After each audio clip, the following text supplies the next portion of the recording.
Binge the full week of The Ray Taylor Show ad-free over at inspireddisorder.com/plus. This is The Ray Taylor Show. Dawn of the Dead from 1978, written and directed by George A. Romero, the man who created and directed so many horror movies, so many zombie movies. I will actually be ranking all of George Romero's zombie movies on Sunday's episode of Top 5, where I will rank. There are 6 in total, so one will not make the list.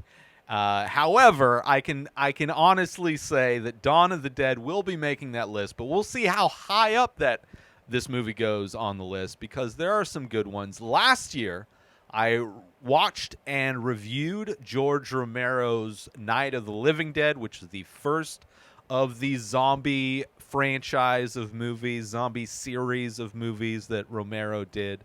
And I love that one as well. Definitely more of a minimalist take, definitely a lower budget take than this movie. But this being the second movie to come out from George Romero in these zombie films, I figured I would review this one.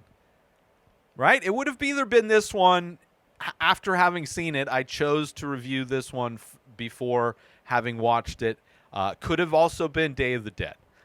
Both of these movies, let's just say, are very high up on my list of favorite zombie movies by George Romero. I'm also, the following week, I will be reviewing all George Romero's films that are not zombie films. So, I've been watching a lot of George Romero, and was pleasantly surprised watching Dawn of the Dead. This movie obviously was also a remake. A remake came out. This movie isn't a remake, but there was a remake of this movie that came out in 2010-ish. I believe it was a Zack Snyder film. That movie I saw. I saw that, and I would say this movie is different in a lot of ways. That movie, more action movie, fast zombies and such. This is still the slow zombies of George Romero. But it is a movie that clearly had a bigger budget than the Night of the Living Dead. And it's a movie, it's a ride. This is there's a lot going on in this movie. I really enjoyed this movie. Not only were the budget clearly larger, you get more practical effects, which practical effects, hands down, exponentially better than any CG effects, which is something that you do see in the Romero zombie films, how the difference, the stark difference between Day of the Dead and I believe it's Land of the Dead, where there's a major shift, and even further into like Diary of the Dead and the newer of the zombie films, which I'll get into more detail on that on Friday. But I love the practical effects. This movie starts off with, as the first movie, Night of the Living Dead, was kind of the first outbreak of zombies. This is a little bit farther into the zombie apocalypse. Not necessarily post-apocalypse, necessarily, but definitely farther into people, organizations, governments trying to eradicate the zombies. This movie starts off with chaos going on in a newsroom, in a broadcast TV network station studio. Just chaos going on. You have people arguing on camera. You have people working there, just chaos, arguing, yelling, running around. You also see what I believe are like cops, or at least some kind of unit put together to clear out apartments. They're clearing out an apartment building, and similarly to the end of the first film, you see more racism in this movie, a little bit more overt racism in this movie, but also you see how people are using this event as an opportunity to just kill whoever you want, because you can just say they were a zombie, they were a deadhead, and you can kind of just get away with killing whoever you want, which is scary, is something that plays into one of the major themes of a lot of these zombie films, is that humans end up being the bigger threat to humanity than the zombies ever could. They end up being more of a dangerous aspect to life, the livelihood and survival of humanity than zombies ever could. But you get a lot of the zombie exposition. You get to learn about the zombies while these people are arguing on TV. So it does a good job if you haven't watched the first movie, if you're not familiar with the rules of what these zombie movies are like. It does a good job setting up what the zombies are, what kind of their theories are for what's happening to them. And a little bit more action as the kind of the SWAT crew is going through clearing out this apartment building, a lot of exploding heads, like a lot of visceral practical effects. You know, when blood splatters on a wall and brain matter splatters on a wall when they're using practical effects, it is way more believable than anything they do with digital. Like, digital stuff is so far removed from the like absolute like dagger to the heart that it, like, when you watch something where it's like actual stuff being flung on the wall and looks real, like that's like almost trauma inducing, right? You're almost watching something that reminds you of like Faces of Death, watching just how good it's done. But you're seeing that as they're clearing out. You're seeing how some people are hoping for the best, hoping that the people that turned into zombies will come back, as many of the zombies are stored in the basement of this apartment. But ultimately, that leads to a few people escaping, like realizing that things are just going to get worse in society and they need to get out of there. And these two guys, one of them knows a helicopter pilot and they need to get out. Obviously, I'm going to be spoiling aspects of this movie, right? But before I do that, I want to say, so they escape, they end up at a mall, right? This is the movie that takes place at a mall. The majority of this movie is at a mall. And I want to say that the mall, in so many ways, is representative of America. If I had to, well, I guess that would be spoiling what happens at the mall. So I guess I'll get to that comparison later on. I'm going to be talking about spoilers. So they get to this mall, but on their way to this mall, they stop off at like an abandoned airport to fuel up the helicopter. And in that, there's, you know, attack scenes, and there's a great scene where one of the zombies gets the top of his head cut off. Like, he's trying to attack, but he crawls up on one of the like a crate that's near the helicopter. And of course, the helicopter blades going around just scalps him. Brutal. Like, all of the kind of gory aspects of like people getting attacked and being torn open, guts, heads exploding. Amazing. So well done. And I forget the guy's name.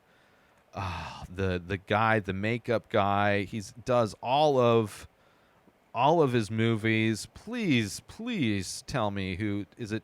Tom Savini. I think it's Tom Savini is the makeup artist.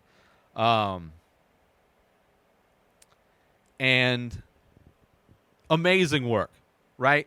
I think this is exponentially better than Night of the Living Dead as far as the special effects, practical effects, and I think even more so, I think Day of the Dead is the pinnacle of I think Day of the Dead has by far the best technical visual effects. From the decaying zombies to the guts to being torn, all of that stuff, Day of the Dead knocks it out of the park. And this movie gets really close to that, especially a lot of the stuff. But a lot of these zombies, it's in color, obviously, in this one versus Night of the Living Dead is black-white.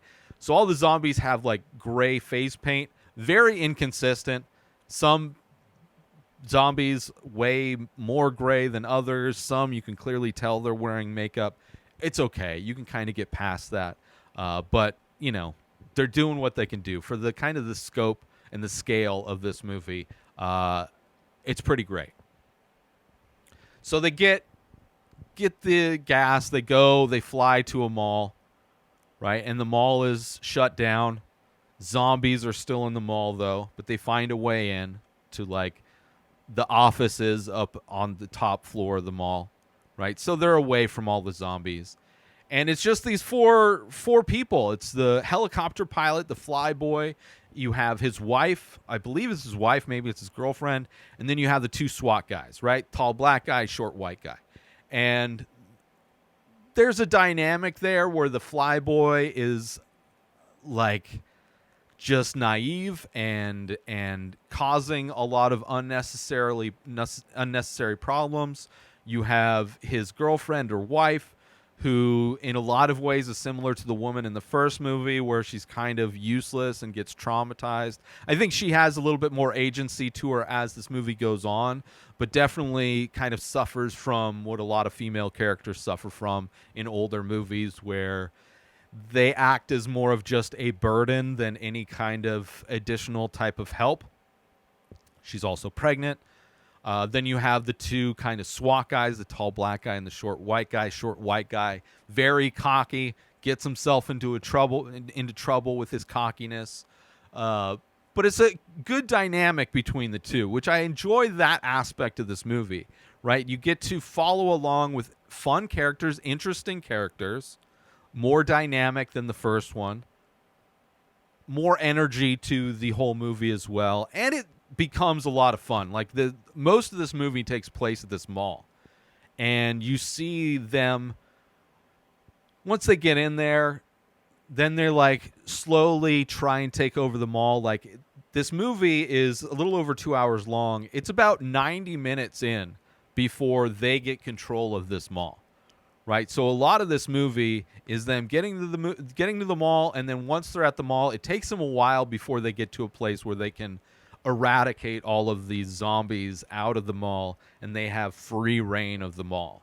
I want to take a quick break from the show to let you all know that there is official merch for the Ray Taylor Show. Head on over to inspireddisorder.com. You can get t-shirts, different artwork available, different designs, all on high quality materials in all the sizes. There's also iPhone cases made of biodegradable material. That's right. This is not bad for the environment. This is good for the environment. So all of those designs that are available on t-shirts are also available on phone cases. Designed by me, sold by me. Head on over to inspireddisorder.com to support the Ray Taylor Show and promote it out in the world, so all of the people in your life can see that you are a fan of the Ray Taylor Show.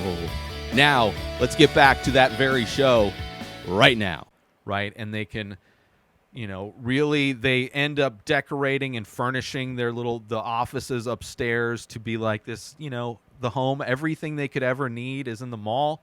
So they can, just furnish their mall completely. And then everything kind of falls apart when they get invaded from more humans, which, so much of these movies are how humans are more dangerous to humanity than the zombies could ever imagine. But also, the metaphor of the mall in this movie, in my opinion, the mall represents America, right? The mall represents America, and before the main characters of this movie get to the mall, when it's just populated by zombies, is like America when it was populated by Native Americans before white people came here and destroyed them, right? So living in harmony, these zombies didn't need anything from the mall, right? They lived in perfect symbiosis with the mall, okay? And then the white people come, right? Helicopter comes, they eradicate the zombies, right? They eradicate the zombies, similar to how the white people came to the U.S., eradicated Native Americans, slaughtered, complete genocide of Native Americans, right? And then overconsumption, where not only were they kind of living in harmony with the mall, they got all of their needs and more, right? They overconsumed the mall. And then what happened right? What happens in America right now, where all of the people that live here were people who are descended from the people who invaded this country and slaughtered the indigenous people. When other people want to come here, we are protective of it as if it's ours, as if it's always been ours. We took this for ourselves, so you're not allowed to have that. So when the biker gang comes in to try and invade the mall, that is in so many ways how a lot of right-wing conservatives, a huge population of this country, how they view everybody else that's trying to come in. They label them as horrific people. They label them as a danger, right? There's even a moment where the flyboy is like, we took this. This is ours, right? But the mall doesn't belong to them. They just eradicated the zombies there and then overconsumed, and now they're selfish. Like, this other group is doing to them what they did already. And not even intentionally. They just want to be there to share in the mall that has more than enough to go around.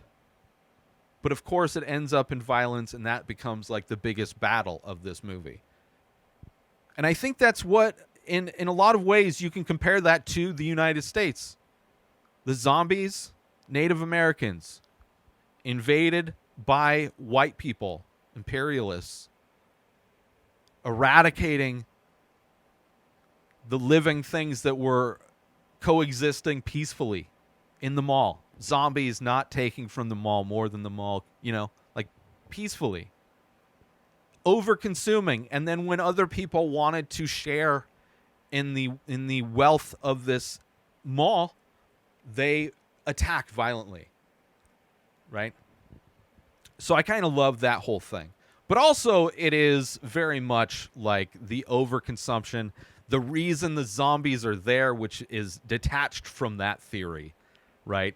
The whole idea of why the zombies are there is because when these humans become zombies, what they do as zombies is that they are doing what's instinctual. They're doing the thing that they did as living beings, and they're kind of doing them out of instinct, out of repetition, because that's what they always did. And it shows how, and you saw this during the pandemic, how people were just could not handle not doing, not buying, not consuming, not going to places to consume things. Like, people were freaking out when they weren't able to go to stores, when they weren't able to go to hair salons, when they weren't able to do all of the things they were used to doing before the pandemic, right? And in this movie, you see all the people who became zombies just without brain power, just automatically would go to the mall, because that's what they did when they were alive. They would just go to the mall because it was a thing to do, and they would shop because that's what you're programmed to do as a living human being. You're programmed to be a consumer. You're programmed to go to stores and shop, which is a major message of what just humanity is like, what capitalism is like, what we are programmed to do, right? The zombies go because while they were alive, they were programmed to go to the mall. They were programmed to shop, right? Now, if you were to take that same idea from this movie and make a movie today, it would be zombies trying to order things off of Amazon Prime, right? It would be zombies trying to find a movie to watch on Netflix, right? Everything is the way we live and consume today is far different than it was when this movie was made. So you really couldn't illustrate those points in the same way. I mean, you could, but it would be different. It wouldn't be a mall. Malls are dead. Malls took over what like a downtown Main Street was like. And now Amazon and Walmarts are taking over. Like, Walmarts are like the new mall in a lot of ways, except for it's all one company instead of a bunch of little businesses.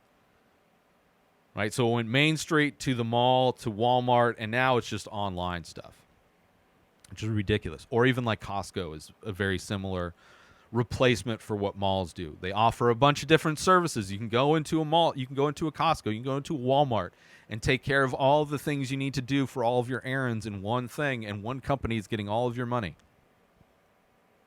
So I loved all of that. Like, all of the meta commentary of this movie I really enjoyed. which you find that in a lot of Romero's stuff, especially his earlier stuff. Not only just in the zombie films, but in his other films as well. There's a lot of like meta commentary on society, which really falls away with his later stuff, or it's just more on the nose with his later stuff. I think he really kind of fell off as he got older, which is kind of common. I've noticed with other great directors kind of falling off. But anyway, so it's these people trying to survive. You get to see how they, it also is kind of a great fantasy, right? The idea of having a mall all to yourself, like once they finally get rid of all of the zombies, they get the trucks, they block the doors so more zombies can't come in. They go through and hunt all the zombies that are in there, that they think are all in there. And then they just can kind of move around freely, and that's when they kind of flourish. Once they eliminated all the natives of the mall, then they were able to flourish and really take advantage of all that the mall had to offer. And, having that kind of free reign of a mall. And also what malls were like then, too. Like malls still exist, but they're not anywhere near kind of like what malls were in the reality of this movie. But just kind of a fun, like really fun aspects. The music in this movie is cheesy as fuck. But it does add some levity to the fact that people's heads are blowing up and all that. So it does kind of offer a bit of a balance tonally, but it is very cheesy. Very cheesy. Like almost like very childish carnival type music. But, you kind of get used to it as it goes. I watched this, it's not streaming anywhere that I found when I searched, but it was available a few places on YouTube. The downside, at least the YouTube video that I watch, high quality, great quality, but a ton of ads. Like there were ads like every 2 minutes, which was a big bummer. But it was free because it was on YouTube. So you can watch this movie if it's not available on all the streaming stuff. And high quality version of it too. Let's take a little break from the show to promote. I have Inspired Disorder Plus. Would you feel good about donating $5 a month to an artist that you want to support? $5 a month is not much, less than a price of a cup of coffee at Starbucks. A lot of people would probably say, yeah, Inspired Disorder Plus, people can go, and for $5 a month or $50 for the year, you get access to all of the old podcasts that I've ever done, like 10 different podcasts, hundreds of podcast episodes. You also get access to like special deals. So if you do want to collect my artwork, you get discounts on stuff. Watch this show, binge the full week ad-free for $5 a month. Like you get benefits for the $5 a month or $50 a year. So it's not like you're just donating $5. There's something, you get something for that. Would you feel good about donating $5 a month to an artist that you want to support? A lot of people would probably say, yeah. Head on over to inspireddisorder.com/plus and become an Inspired Disorder Plus member today. And now let's get back to the show. There was a lower quality version, which I think was a different cut that I believe had different music. So maybe it would have even been better. It was a lower quality video version on YouTube.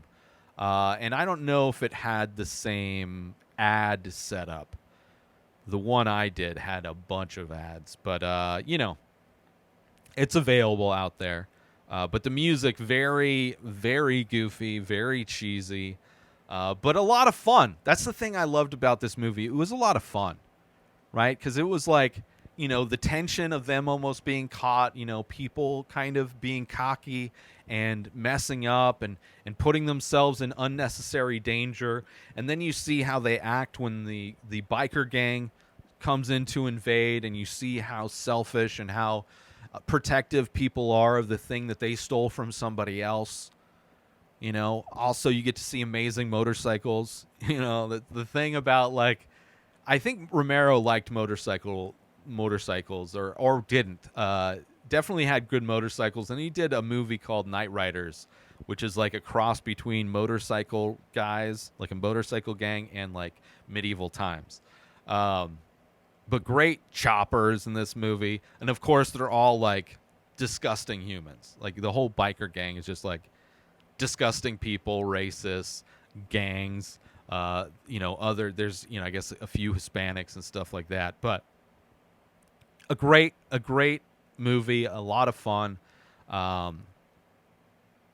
And even though the woman was kind of the burden, right? She's pregnant. She kind of got traumatized and shuts down. But later learns to fly a helicopter, and that's what,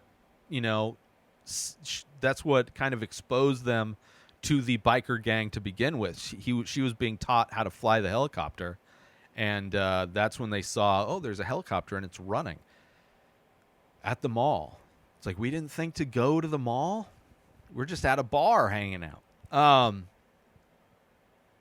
But yeah, a lot of fun. Let's see, is there anything else that I missed? The moment where the other guy, the short white guy, gets all cocky when he's hot wiring the trucks, ends up getting bit, right? It takes a while for him to turn, right? Because he's just injured, and then eventually he dies, and you got the other guy, the big black guy, waiting for him to turn and come back so he can kill him.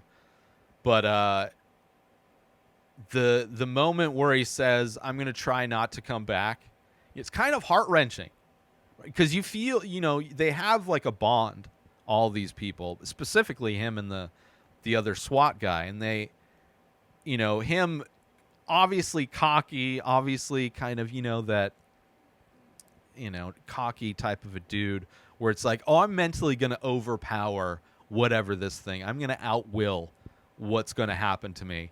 And the idea of him trying not to come back. They also did later on, after that guy turned and it's just three of them left, they set up a date night for the helicopter pilot and the woman, which was sweet, but it's still like, it's one of those things where you can only pretend so far, you can only detach yourself so far from the reality of the post-apocalyptic zombie apocalypse, that like, you can forget about it for a bit, but eventually you're going to be on top of your inflatable mattress after sex and realize that, reality is still reality. Like, we didn't actually turn back time or anything.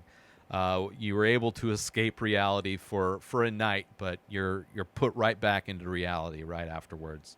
And another great moment. And also when the flyboy gets turned, and he, because of him living there, automatic knows where to go. He ends up, his performance as a zombie, probably the best zombie performance, but also him leading the zombies up to where they live, to where it's like, okay, we got to get out of here, was kind of great as well. The moment where the other guy tries to stay behind and let her leave, but then decides not, he's going to kill himself, but changes his mind. And escape, and they're able to escape. And so many of these movies, it's just trying to survive.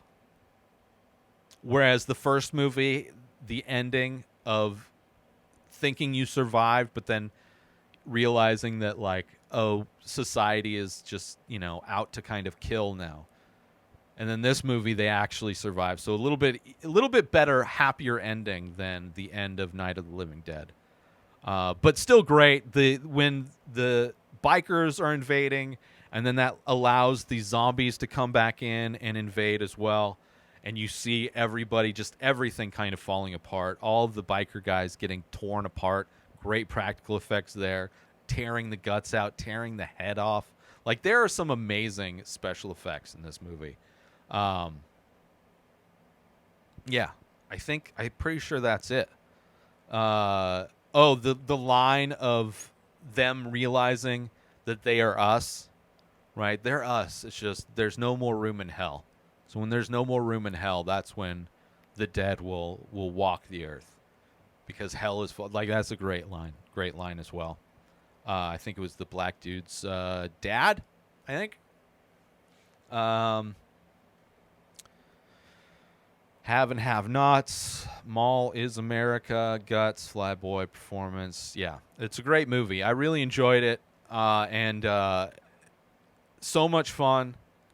So much happens in the movie. It's a great ride. The meta commentary is great, and I think speaks a lot more than the first movie does. I think kind of takes some of what the first movie was trying to say and is able to flesh that out more, elaborate more on that, and even add more ideas and commentaries for society, for consumerism, for capitalism, for everything. I think it does all of those things, communicates them beautifully, and I absolutely love the movie. It's a classic for a reason, and I'm glad I finally got to watch it. My first time watching this film, I watched the remake. I think this is definitely better. The remake is definitely more of an action movie, but I think this one is able to do so much more, communicate so many interesting ideas, and talk about so many complex things in a beautiful way. So I absolutely love it. Check it out. Dawn of the Dead from 1978. New episodes of The Ray Taylor Show come out every single day. Subscribe on YouTube and everywhere our podcasts are found. Binge the full week over at inspireddisorder.com/plus. Buy Ray Taylor Show merch over at inspireddisorder.com. And follow the show on Instagram at Ray Taylor Show. Have a wonderful day, everybody. Peace out! Today is the day where you wake up and you realize that everything that you've been dreaming about, everything that you've been wanting, every goal and wish and hope that you've ever had can become real. Dreams can come true. What you manifest in your mind, you can bring to reality.